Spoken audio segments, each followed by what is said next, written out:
Hello, everyone. Welcome. Shalom. Nice of you all to join in middle of the day. Hopefully, I'm coming through clear.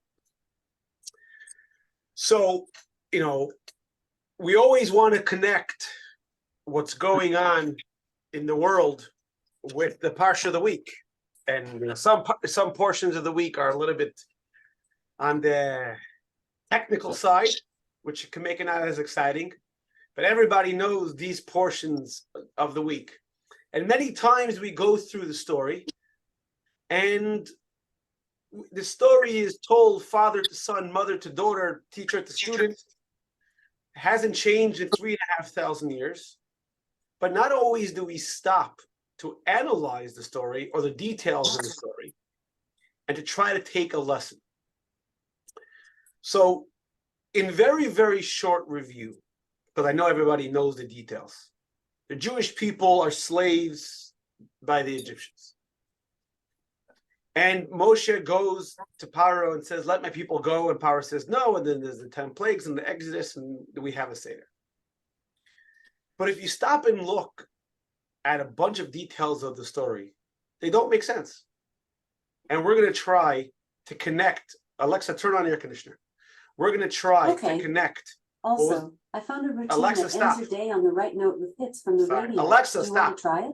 There you go. See, that's the problem with having everything technical and mechanical. So I'm giving you suggestions you don't want. So we're going to try to connect the week parsha or the topic we're learning in these few weeks of what's going on now. So the Jewish people are slaved in Egypt. Why? Because God said so. This we read a few months ago. God predicts to Abraham, saying, your children are going to be slaves in a foreign land. And afterwards, I'm going to take them out with tremendous pomp and circumstance, and they're going to leave with great wealth, yada, yada, yada. So why were the Jewish people in Egypt as a slave? Because God said so. And why did they leave? Because God said so. And like Joseph said to the brothers, when they apologized for sending him down into slavery, Joseph said, don't apologize, because you intended for something negative, but God intended for something positive. So I had to be here. So whether you sold me or not, I would have ended up here regardless. So it seems strange that Moshe has to go to Paro and ask him permission for the Jewish people to leave. So we know from thousands of years of experience that what God wants, he gets. In the words of Mel Brooks, it's good to be the king. So if God wants the Jewish people to leave, they leave. If he wants them to stay, they stay. What does Paro's opinion mean anything here? And God has to go through the whole 9-month period of the 10 plagues. It says that the plague started, according to some opinions, they started in the springtime. Some people say it started, around Rosh Hashanah time. There's a whole debate. What was the purpose of the 10 plagues? You can't say that it was for get Paro's permission or the Egyptians' permission. Since when does God need a human being's permission? In fact, many times when greater people like Job or other people, Jeremiah asked God, why did this happen? What does God answer them? He answers them, listen, I run the show, not you. You don't understand. And therefore, you don't get an opinion in the decision making. So all of a sudden now, God needs Paro's okay to let them go. And furthermore, God selects 10 plagues. Why these 10 plagues? What was so unique about these 10 plagues? Anyone have any questions? Feel free to chime in. Otherwise, I'll just do best. I'll just keep talking without my wife to stop me, and I'll keep going. So let's get into what really is the purpose of creation. What's the purpose of our being here in this world? What's the purpose of the Jewish people being in Egypt? So the Midrash says in Parshas Naso that God created the world for a purpose. Why? Because he wanted a place to call home. What's the definition of home? Home is not a house. Home is a place where you can feel relaxed. Why? Because it's a place that's uniquely yours.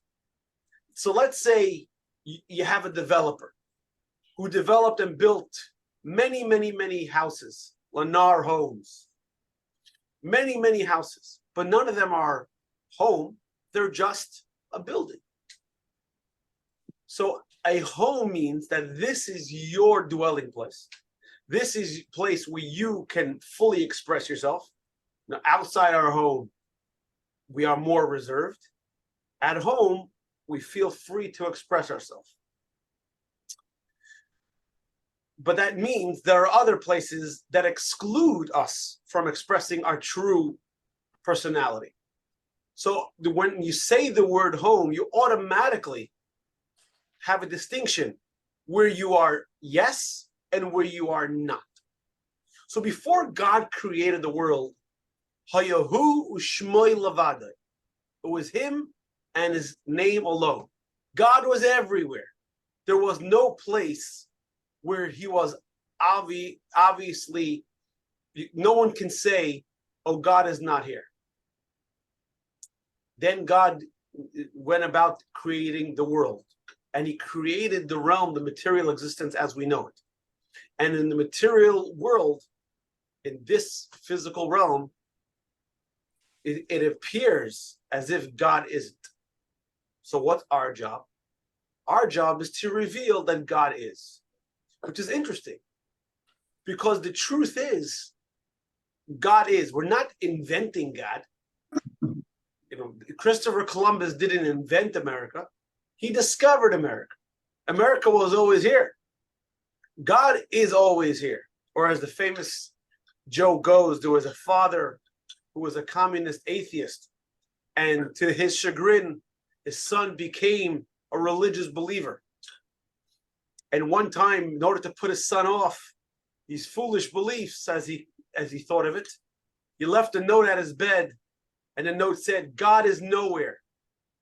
The son woke up in the morning and bounding downstairs, it says, Father, I receive a proof that God exists. What are you talking about? A note came down from heaven and it said, God is now here. So this is the challenge that humanity has had for the past 5,784 years. God is here, but he doesn't seem to be. So this challenge started with Abraham. And Abraham taught Isaac. And Isaac taught Jacob. And Jacob taught the 12 sons. And God said to them, okay, great. You guys all know that I exist.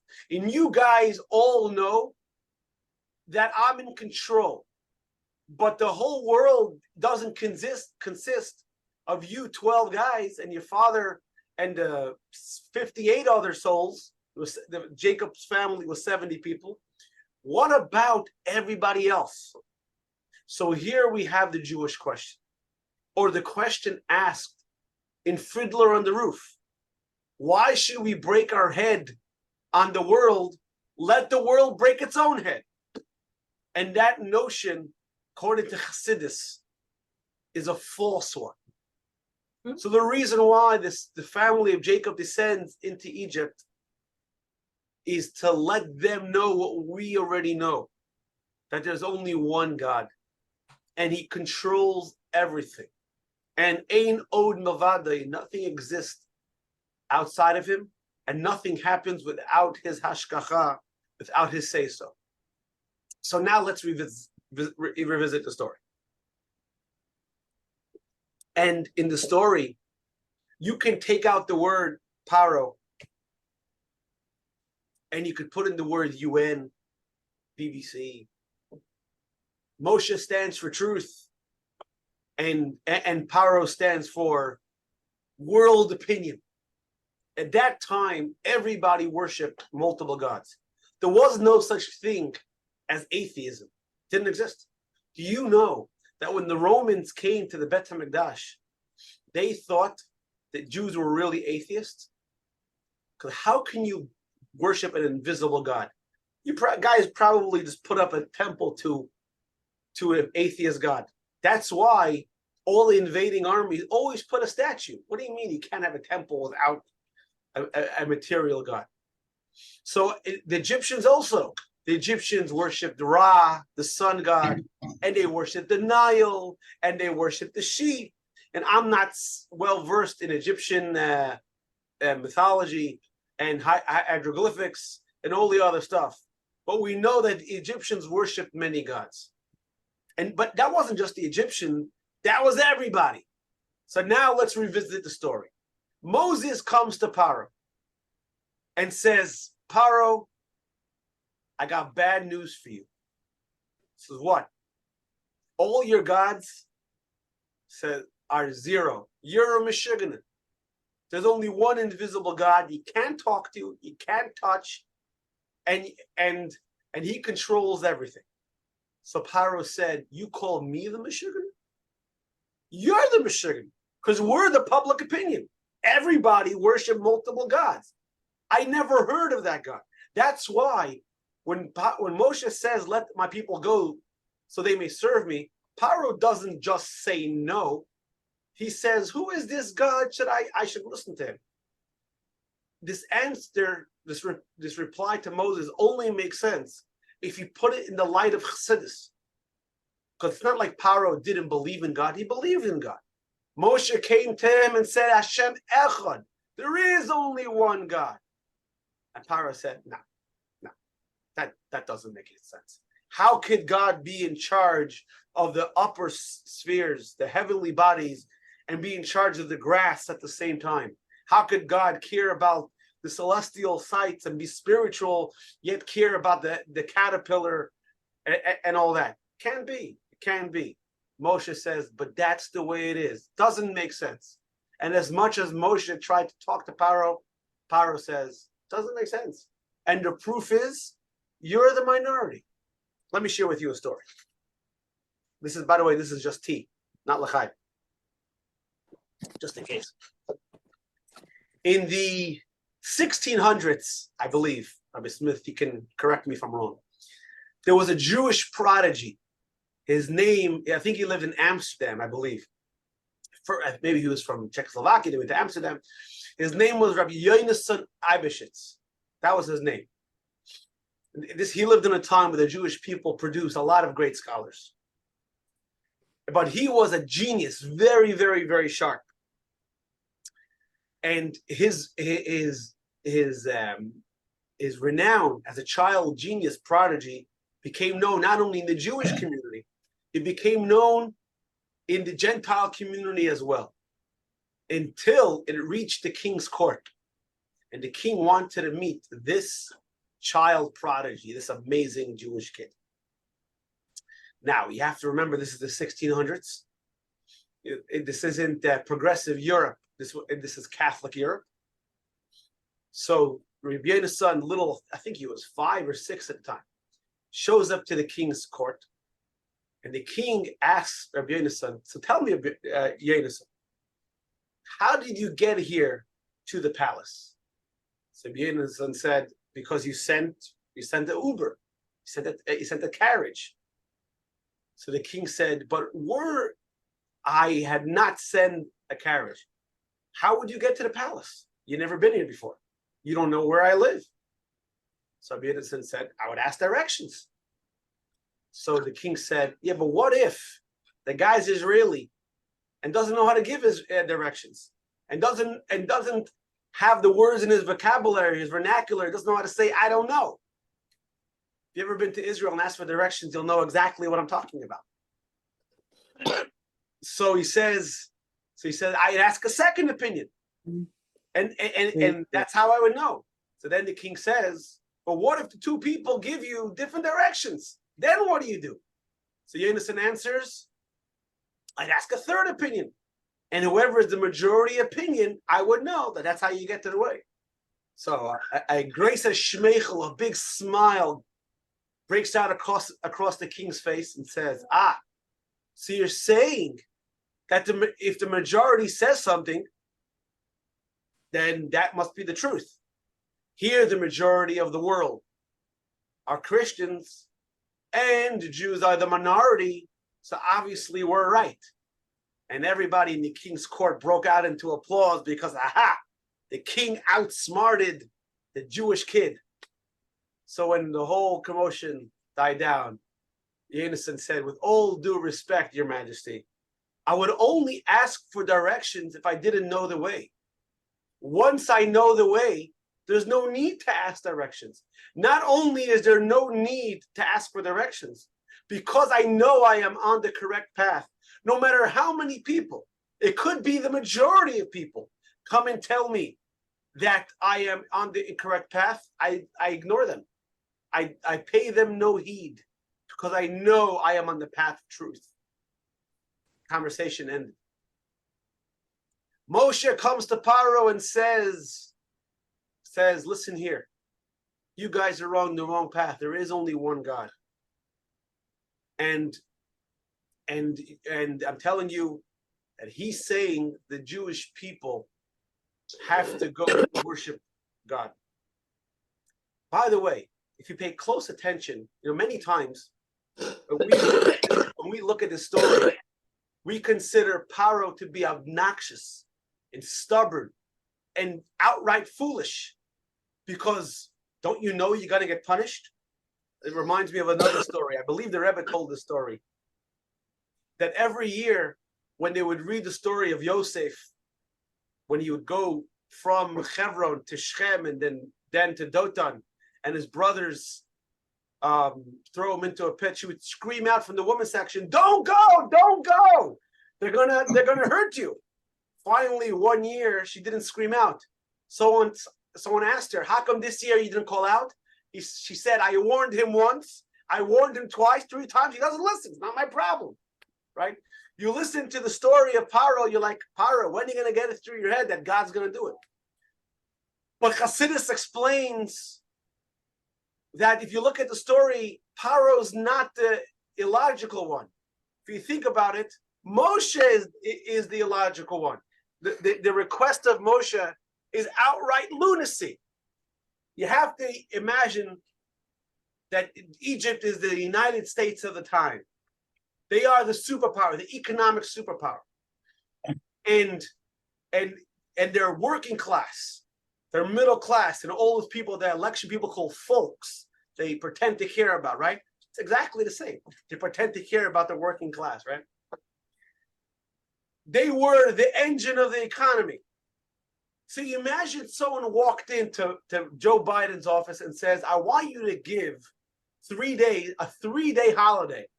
All the workers should go off on a 3-day holiday somewhere on the beaches of Cancun, Mexico or something, to worship God. What do you think the president would say? He would say, you mean you want to shut down the world's greatest economy for 3 days? And why? Because when you're in this desert on a mountain, God spoke to you? Does that sound? So Paro says to Moshe, listen, Moshe, you want to tell me you had a divine experience? Fine, go have a divine experience. We're not going to interrupt the world economy because you had a divine experience. Or like the story goes, a guy goes to a therapist, a psychologist, and says, I need your help, I'm crazy. He says, why do you think you're crazy? He says, because I talk to God every day. So the therapist says, I assure you, you're not crazy. Billions of people talk to God every day. But take my card. So the man says, but you just assured me I'm not crazy. Why are you giving me your card? So the therapist says, in case God answers back. So who's the crazy one here? Moshe or Paro? Paro says, think about it. What you're asking is absolute insanity. I want everyone to leave because you had a divine experience. So what the Jewish people, represented by Moshe, have been trying to tell Paro, have been trying to tell the world throughout the generations, try to tell the world now, that the world doesn't exist on its own. The world exists because there's a force that says so. And that force sometimes tells us to do things that we find to be a little bit crazy. You know, a couple months ago, we sat in a hut and we ate food. We shook a branch and a lemon. The whole world says, that looks a little crazy. I get it. I understand. But this is what God, the creator of the world, says we got to do. Now, what's interesting is that when God created the world, you have to reason and assume that everyone believed in God. Everyone meaning Adam, Eve, Cain, Abel, right? God spoke to Adam. God spoke to Cain. Where did everything go wrong? How do you get from serving God to when Moses comes to Pharaoh saying, I don't believe in God. I don't believe in God. I don't even know him. Forget I don't believe in him. Like the story of Rabbi Levi, Yitzchok goes, when he tried to convince someone to come to synagogue for the high holidays, and the man answered, I don't believe in God. So Levi Yitzchok says, the God you don't believe in, I also don't believe. So how do you get to Pharaoh saying, I don't even know about it? The answer, one of the answers, is it all starts with our approach to God, godliness, the right thing. And this ties into the very first plague. All the plagues, there was suffering. But the first plague and the ninth plague doesn't seem to be that bad. Let's say by a hurricane, right? We all run to buy water. Why? Because just in case the electrical water plant is affected, we have bottles of water. And they tell us, make sure you have enough water for a week or 2 or 3, whatever it is they tell us. The Egyptians didn't have water. Okay, so you go to Costco, you load up on water, you get water. It's not like there wasn't water. The Egyptians were able to buy water from the Jews. So what was the first plague really all about? That they had to spend money on water when they used to get it for free. That was the plague. I mean, so it cost them some shekels. How is that a plague when you compare it to the other plagues? It seems more like an inconvenience. So Chassidus explains like this. Moshe comes to Paro and says, let my people go. And Paro says, I never heard about this God. So God said, okay, you never heard about me? Allow me to introduce myself. The 10 plagues wasn't so that the Jewish people and Moses should get the Egyptians and Paro's permission to leave, because the Jewish people don't need Paro's permission to leave.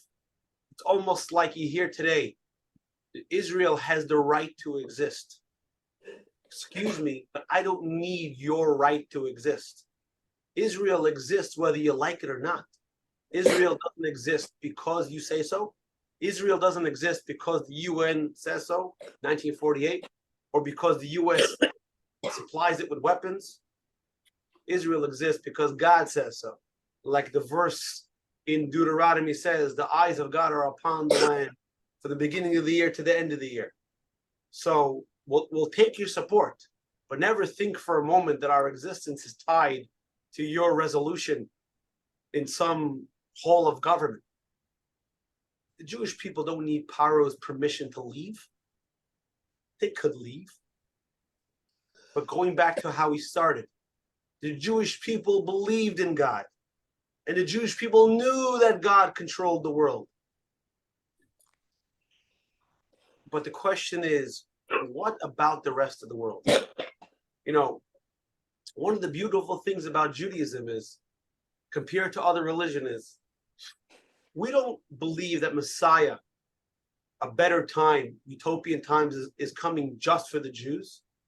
Mashiach is going to be a worldwide phenomenon.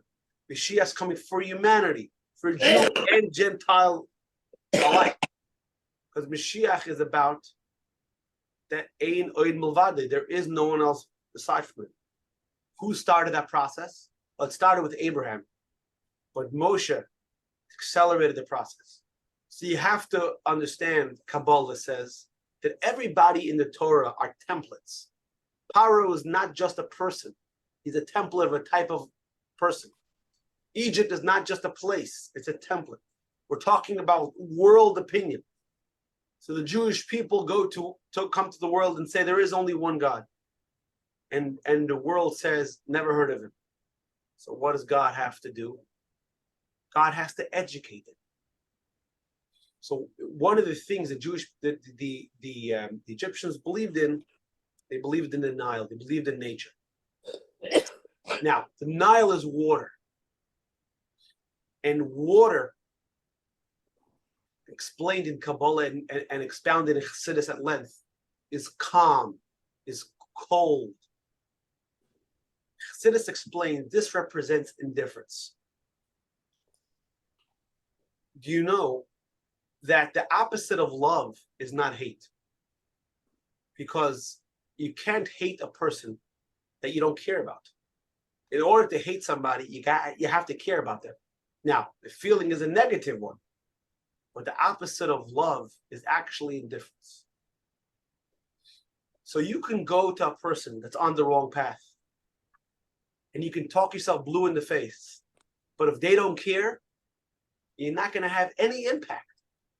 The first thing you got to do is you got to wake them up. You have to get them. You have to get them alive,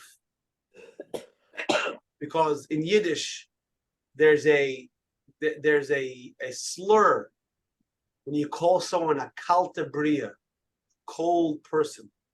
It's a very, very bad thing to say to somebody. So the problem with Egypt, before you can even start educating them, is you got to turn their coldness against God and godliness into passion. What represents passion? Blood. When someone's passionate, you say they're hot-blooded. When someone has a temper, hot under the collar. When someone's angry, they get flushed in the face. So the first step is we got to transform their coldness into passion. That's step number one. Because you can't only look at it as punishment. You got to look at it as an education, a 12-step or 10-step education, like the Alcoholics Anonymous. You know, there's a story with the Baal Shem Tov that the Baal Shem Tov's taught, and I'm sure you've heard it in many classes already, that everything you see, everything you experience is a message in the service of Hashem. So the Baal Shem Tov was in Ukraine, in Mezebush. Rabbi Smith, you ever been to Mezebush? I don't know if you've ever been there, but it's quite a trip to go to Mezebush. It's a very spiritual place. In fact, we're just coming from the yard site of the Alter Rebbe, is also buried in Ukraine. And anyone who follows the weather a little bit knows that in Ukraine it gets very cold in the winter. So one day in the winter, the Baal Shem Tov and the students are walking past a lake. And the lake, it froze over. And someone, a Gentile, went and carved into the ice a big symbol of the Christian faith. And the students were very perturbed by this, because here the Baal Shem Tov is a very holy man, and the students are very holy. And why would we see a symbol of something that goes against the unity of God? A symbol of, according to some halakhic opinions, a symbol of idolatry. So they turned to the Baal Shem Tov in distress and said, how? Why? Why are we seeing this impurity? How can this be a sign or motivation for us in the service of God? And the Baal Shem Tov answered something beautiful. He says, water is life. And water is compared to the Torah. Like the famous story with Rabbi Akiva, who when the man, Rabbi Yehuda ben Pappas, asked him, why are you teaching Torah at risk to your life? And he said, a Jew has to be in water, like a fish has to be in water. A Jew has to be immersed in the Torah. A fish goes out of the water, there's no hope for life. A Jew abandons Torah, there's no hope for us. Our hope, our lifeline is with the Torah. But even in the Torah, if you turn cold and lifeless, then it could be used for something even against God. So this is the first message that Moshe tells the Egyptians. Yeah, you gotta wake up. You gotta warm up a little bit. You can't use what God, your blessings that God giving you against God. You can't be cold and indifferent. But that's only the first step. And then you have the frogs. And then interesting, we have the lice. And the Rebbe continues and he says that the message of the lice actually teaches us a very powerful lesson. You know, there's an interesting medrash that says, you know, when Noah came out of the ark and he saw the rainbow, so it was a sign. So the commentaries ask, what kind of sign is that? I mean, we see rainbows all the time. So the commentaries say, obviously, the people did not see rainbows all the time. This was the very first time a rainbow was seen. So the commentary asks back, but how can that be? So the answers that it seems that the very nature, the very fabric of the way the world worked was different before the flood. That means the land, it didn't need as much rain. The Medrash says it would rain once, I think every year, 10 years, some ridiculous number, and the plants would grow with great abundance. And we know from the text that people would live a long time. Why did God do that? God did that in order to give people a time so they can do good things and serve Him. But instead, what do? They use that abundance instead for good. They used it for bad. The Rebbe says about lice. Why lice? What's a louse? It's a parasite. It just comes and sucks life from another being. This is what the Egyptians, look what they had. Joseph, through his ingenuity and his planning, due to the Jewish people, Egypt became a superpower. But instead, instead of thanking the Jewish people, instead of thanking God for all their good, what do? They became a parasite, sucking the Jewish people for their work. Instead of thanking God, they were a nuisance. So God sends them lice. But if you go through all the plagues, what do we see? God says, listen here. There is no God of the Nile, and there is no God of the animals. There is no God of the sun, and there is no God of the moon. There is no God of fire and water. The last plague we read about in this week's portion is the plague of hail, which would have been terrifying enough. But no, God causes fire to be inside ice to show that there is only one God. And some people get it on the first time, and some people get it on the second time, and some people, they get it on the 10th time. And this is really what it's all about. And we can extrapolate and continue. After October 7th, many people have asked the question, Ad Masai, what does God want from us? We've been out of Israel for almost 2,000 years. What more do we have to prove that hasn't been proven? Why did God send us out into the exile? Doesn't seem fair. In fact, we can make that question even stronger. Think about it. At the end of the first temple, it says, why was the temple destroyed? Because we know nothing happens in the world unless God said so. So you can bet your bottom dollar that God does not allow his house to be destroyed unless he's sitting on that board meeting. So why did God allow the temple to be destroyed? So the Gemara explains, because the Jewish people were involved in idolatry, they were involved in immoral behavior, there was even murder going on. Jewish people were not behaving themselves. I'm not talking about not putting on tefillin. I'm talking about basic human decency. And how long were they kicked out of Israel? 70 years. And then they come back. We have the story of Purim, Mordechai and Esther. They come back, they build a temple. That temple stands for 420 years. Why was the second temple destroyed? So the Gemara tells us, because of baseless hatred. Because of murder? No. Because they weren't learning Torah? No, they were learning a lot of Torah. In fact, some of the greatest rabbis of all time come from that period. I'm sure you've heard of a man named Rabbi Akiva, Yechanan ben Zakkai, Yehuda. All these people we learn in the Mishnah all come from that time period. They were learning Torah. They were very religious people. In fact, a lot of the things we do today go back to then. And how long are we in exile?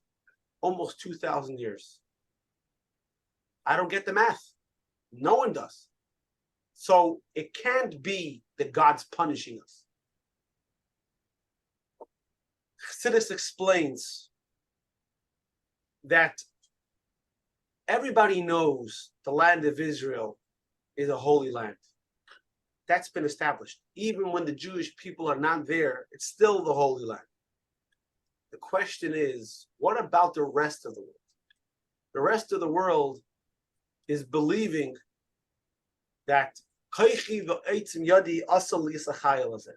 the power and the might of my hand made for me this wealth. I am so great because of me.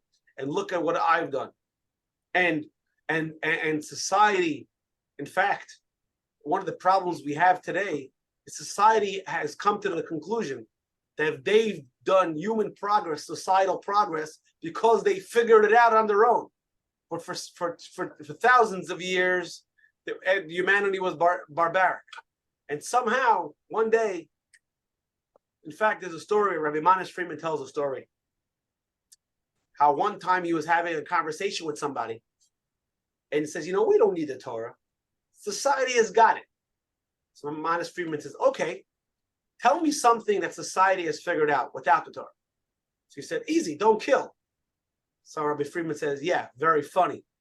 3,000 years after God said don't kill, you came out with something that God already said, no. Tell me something that the Torah, that Judaism hasn't taught to the world. He wasn't able to say. Our job is to be the Moses, to go to Pharaoh and say, listen here, as much as you think that material pleasures, as much as you think that you're in control, and if you just follow this path, 1 + 1 is for sure going to equal 2, so to speak. Moshe comes to them and says, no, there's a God that controls the world. And God sometimes tells us to do things that you might think are a little crazy. For example, God says on the 7th day of the week, we shut our business down. And you might say, but that doesn't make any sense. If I leave my store open, I'm going to make more money. And you're right. That does make sense. But the Moses has to tell the Pharaoh in you as much as that makes sense. But God, the creator of heaven and earth, is telling you that this is what you got to do. And ultimately, it can take you the first time, but you're going to realize it, that what God says, that is the emet, that is the truth. And what's interesting is that modern day science is coming out with studies, new studies in the past 20 years that tell you it's a good idea to have family dinner once a week. Thank you. And it's a good idea to be very mindful what you eat. Thank you. And it's a good idea for husband and wife to practice social distancing once a month to keep the relationship fresh. I can go on and on and on. Everything that the Torah has preached to us about what healthy living is, and that society screamed for years and said, "Oh, that doesn't make any sense." Society's coming full circle and realizing, hey, they've got something here. You know, there's a story. I think it's the Chabad rabbi in Alaska. I'm pretty sure it was Alaska. He bumps into a Jew in Alaska, and they begin talking. And he says, "Where are you from?" The story, I think, happened in the 70s or 80s. 80s, not 70s. And he says, "I'm from New York." He said, "Oh, I'm also from New York." He said, "Where in New York?" He said, "I'm from Brooklyn." He said, "Oh, I'm also from Brooklyn." He says, "Where in Brooklyn?" He said, "Crown Heights." He said, "Get out of here." And he said, "You're telling me you lived in Brooklyn and you never heard of the Lubavitcher Rebbe?" "No, never heard of the Lubavitcher Rebbe." Guy lived in Crown Heights, never heard of the Lubavitcher Rebbe. So you had to go to Anchorage to discover that the Lubavitcher Rebbe. We are lucky that we are the Jewish people. We don't have to go over there to come back and find out what we already know. We have the Moses telling us the healthy life is the Torah life. What God is telling you, eat kosher, keep Shabbos, respect your parents. Everything that God tells you he's telling you, listen here. I'm telling you, this is the healthy way to live. And this is what you got to do. Now, you could be a Pharaoh and be dragged kicking and screaming, and ultimately, you're going to come to that realization.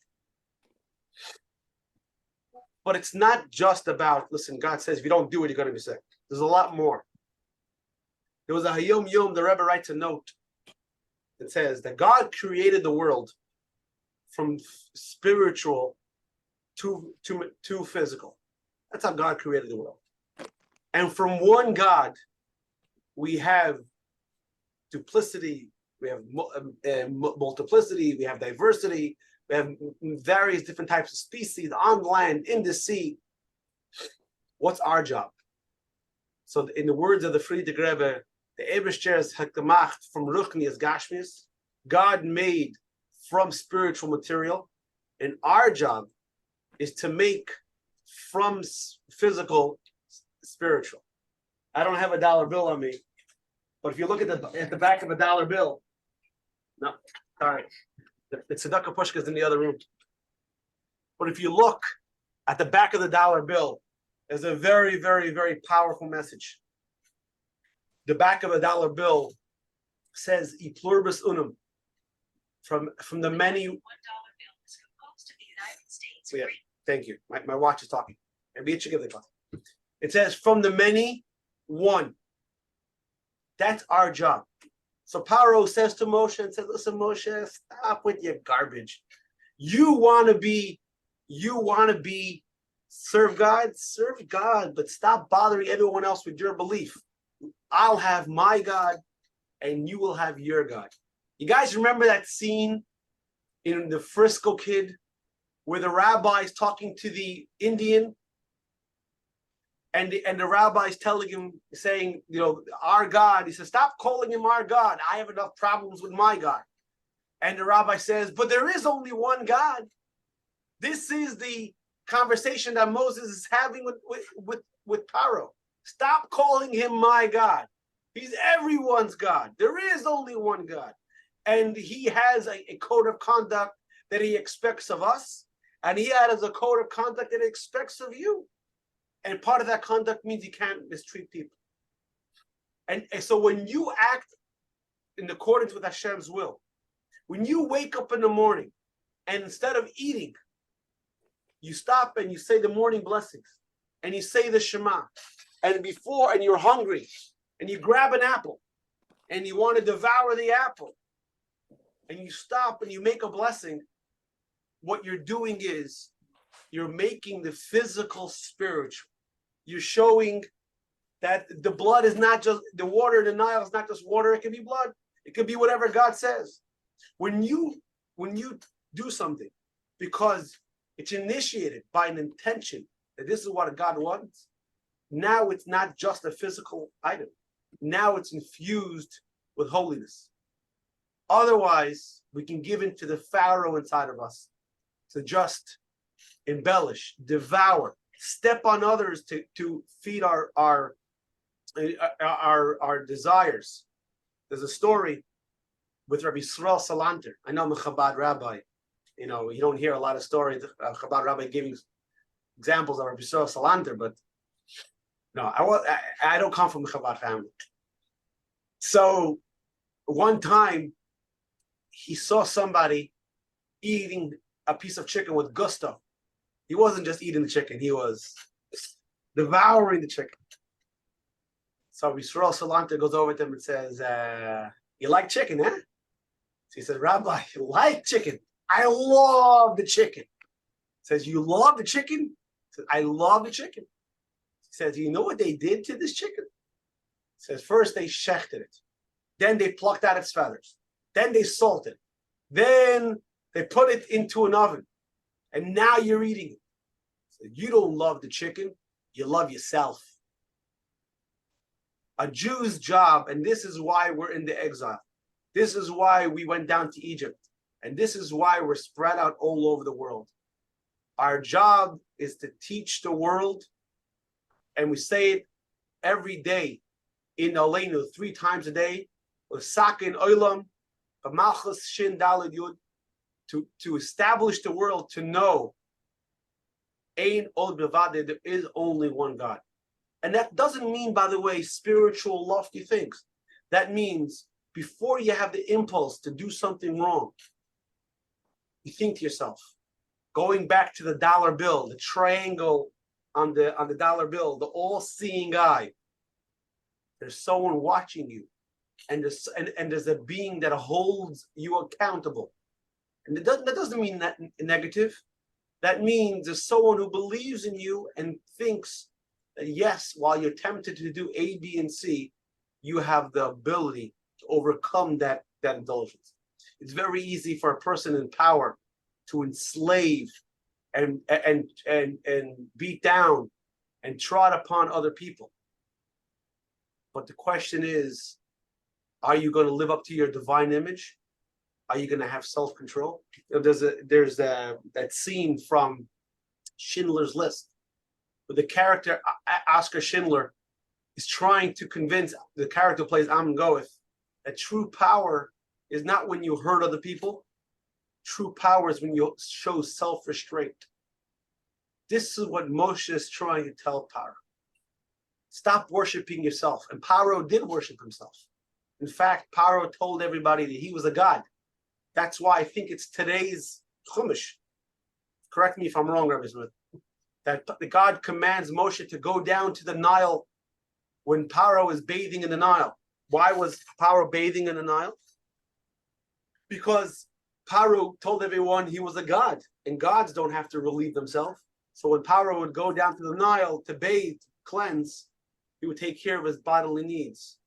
And Moshe tells Paro, says, listen, you could fool everyone else, but you can't fool the boss.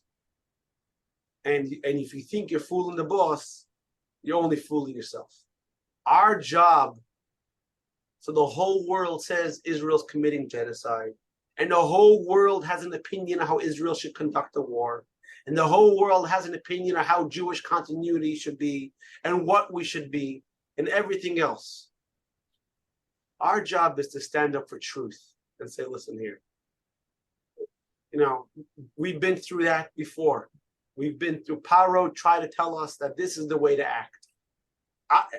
Paro told the Jewish people, Arbeit macht frei. Keep working. That's the way you contribute. Moses comes to Paro and says, no, that's not what it is. Until next week, when Paro says to Moshe, says, you know something, you might just have an idea. But the difference is, and we see that lesson was short-lived because Egypt reverted back to its evil ways. And even the Jewish people had trouble in really maintaining that message or it being infused in the very fiber. So God said, all right, we're going to do this again. This time, because you're going to serve as a beacon of truth and light to the whole world, and you're going to teach it. So you're going to come back to Israel all together as one. And instead of just being a liberation for the Jewish people, it's going to be a liberation for humanity. So going back, the Jewish people always know that God exists. But we always really know that God controls anything.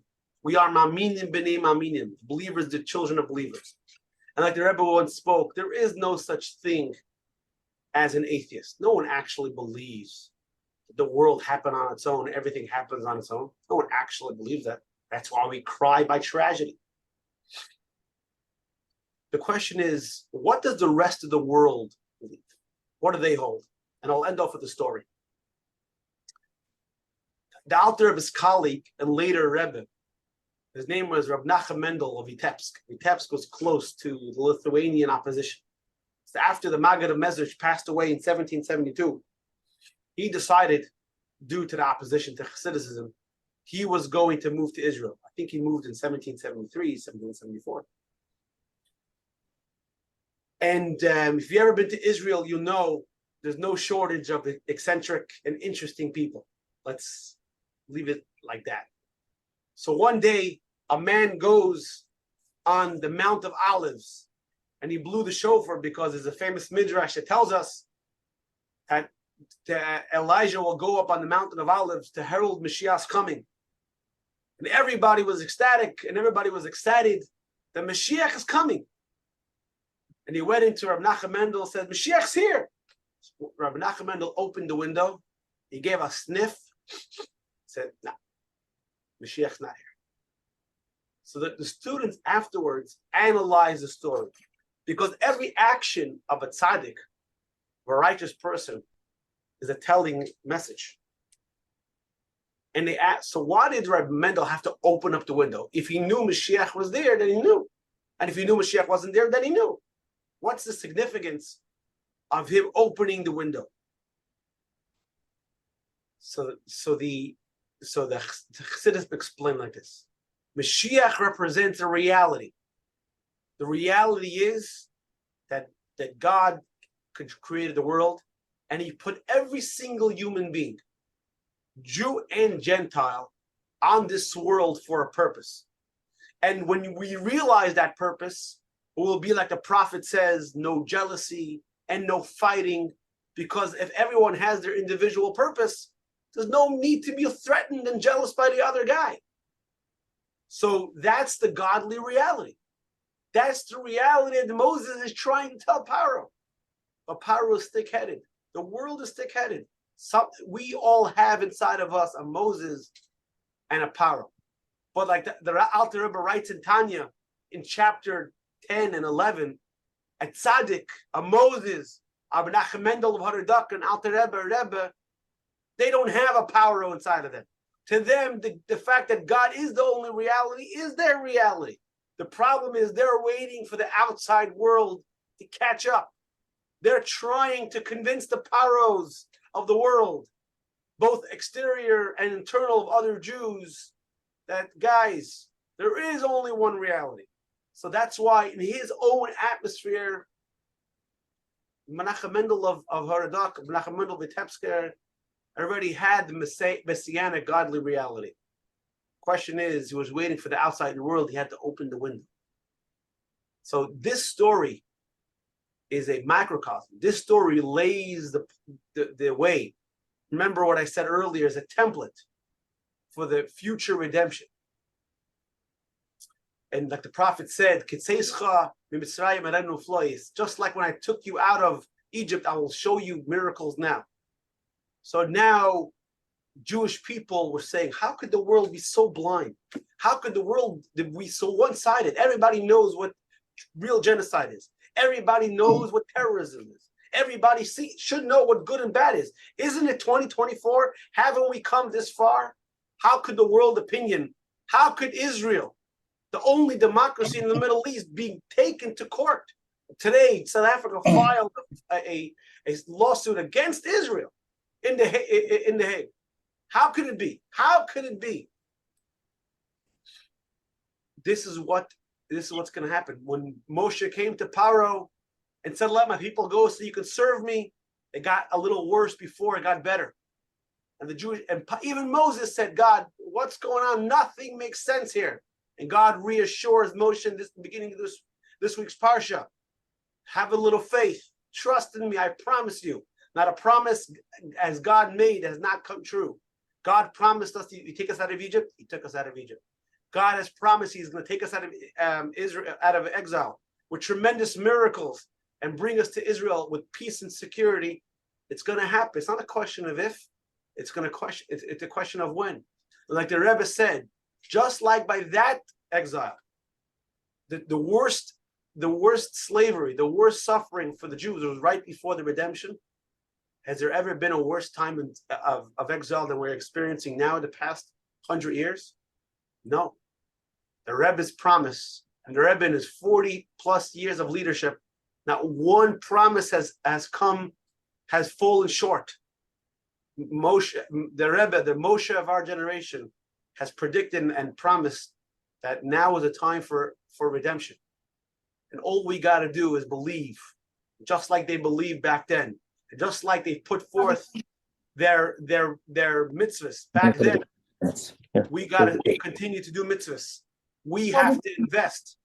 And when we invest and we show that we're going against world opinion and we believe in the final redemption, and we're going to put on our tefillin and we're going to light our Shabbos candles and we're going to say the Shema and make blessings before we eat and give charity every day and be meticulous in Shabbos and kashrut and all the other mitzvot that God has prescribed for us, then surely God will do what He did then and reciprocate and say, it's time to bring my kids home. Enough is enough. But not to bring us home where the IDF has to have monitors and balloons and all that, to live in our rightful homeland with peace and security. And the nations of the world will see, like it says in tractate Sukkah, that the land of Israel and temple doesn't serve as a thorn in their side, is not a threat, but instead it's a source of blessing. May that time come speedily in our days. Thank you so much for your time. Wow. Thank you, Rabbi Mordy. This was incredible. Really, really full of teichen, full of content and inspiration. And really, you wrapped it up so beautifully, the whole concept of the plagues and Paroi. Yashakayach, thank you so much. And we wish you a lot of hatzlacha. Amen. Wish you a lot of hatzlacha, everything you do. Thank you, Thank you, Rabbi. Rabbi. Thank you.